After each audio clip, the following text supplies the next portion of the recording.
মেশিনের কাজ হবে বটি দিয়েই। আপনার হাত এবং আপনার রান্নাঘরের বটি দিয়েই এই দারুণ মজার নাস্তাটি বানিয়ে নিতে পারবেন, যেটা আমরা অনলাইনে বা স্থানীয় ফুটপাতে অনেক সময় দেখা যায়। এই আলোর মুখরোচক নাস্তাটি, এটা দেখতে যেমন চমৎকার, খেতেও কিন্তু মাশাআল্লাহ অনেক মজার।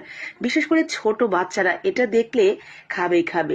আর আমরা বড়রাই বা কম কিসে, দেখা মাত্রই একেবারে জিভে জল এসে পড়ে। তো আমি আজকে আলোর মুখরোচক নাস্তাটি বানানোর জন্য এখানে আলু নিয়েছি। দেখতেই পাচ্ছেন ছোট বড় মাঝারি সব ধরনের আলুই আছে। আমি উপরের খোসাটা সুন্দর করে ছাড়িয়ে নিয়ে ভালো করে ধুয়ে নিয়েছি।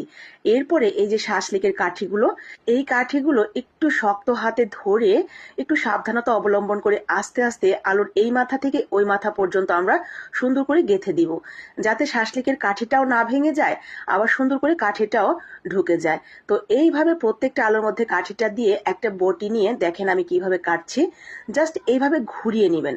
একদম প্রথমে যেখান থেকে শুরু করবেন, জাস্ট ঘোরাতে ঘোরাতে ঘোরাতে ঘোরাতে একদম শেষ পর্যন্ত চলে আসবেন। এটার ভেতরে তেমন কোনো টেকনিক নেই। জাস্ট আপনি একটা আপনার গ্যাপ মেনটেন করে শুধু ঘোরাতে থাকবেন, ব্যাস। তাহলেই হয়ে যাবে আপনার কিন্তু এটা সুন্দর একটা ডিজাইন হয়ে গেছে। বিশ্বাস হচ্ছে না? চলেন, এই যে দেখেন, খুললেই দেখবেন সেই রকম একদম মেশিন দিয়ে কাটলে যেরকম হতো ঠিক এরকম আপনি আপনার রান্নাঘরের বটি আর আপনার হাত দিয়েই করে ফেলেছেন। দেখা মাত্রই এটা আপনি কিন্তু অবাক হয়ে যাবেন, যদি আগে পরে কখনো করে না থাকেন। আর এই ভিডিওটা যদি ভালো লেগে থাকে তাহলে অবশ্যই নিজে বানিয়ে খাবেন। সেই সাথে বাসায় যদি আমার বাসার মতো পুচকো পাচকো মানে আমার ভাগ্না ভাগ্নি ভাস্তা ভাস্তি এরা থেকে থাকে, এক্ষুনি বানিয়ে দিবেন, অনেক পছন্দ করবে তারা। ভালো লেগে থাকলে লাইক কমেন্ট শেয়ার করতেও ভুলবেন না, যাতে বাকিরাও দেখে বানিয়ে নিতে পারে। তো আমার কিন্তু কাটা হয়ে গেছে, সবগুলো আমি একইভাবে কেটে নিয়েছি। কাটার পরে এগুলো আমরা কিছুটা পানি নিয়ে, পানিটা এমন পরিমাণ দিবেন যাতে আলুগুলো ডুবে থাকে। তারপরে এখানে লবণ দিয়ে সুন্দর করে ডুবিয়ে রাখবেন 5 থেকে 10 মিনিটের জন্য।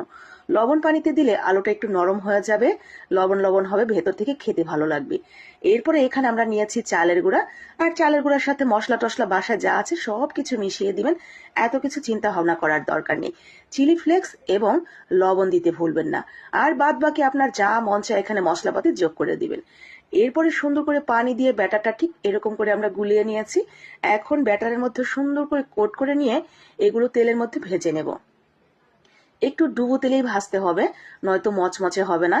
এখন ভাজার সময় যদি মনে হয় এই কাঠিগুলো সহ ভাজার জন্য আপনার বাসায় এত বড় কড়াই বা এই ফ্রাই প্যানগুলো নেই, সবসময় আমাদের হাতের কাছে সব জিনিস থাকে না, তাহলে কিন্তু আপনারা এই কাঠিটা ছাড়াও, কাঠিটা একটা কাঠি দিয়ে সবগুলো কেটে নেবেন, এরপরে কাঠি ছাড়া ভেজে নেবেন, তাহলে হয়ে যাবে। ব্যাস, আমার কিন্তু ভাজা হয়ে গেছে। খাওয়ার সময় সস, উপর থেকে একটু বিট লবণ, একটু ধনিয়া পাতা ছিটিয়ে গরম গরম পরিবেশন। কেমন হলো জানাবেন কিন্তু। আসসালামু আলাইকুম।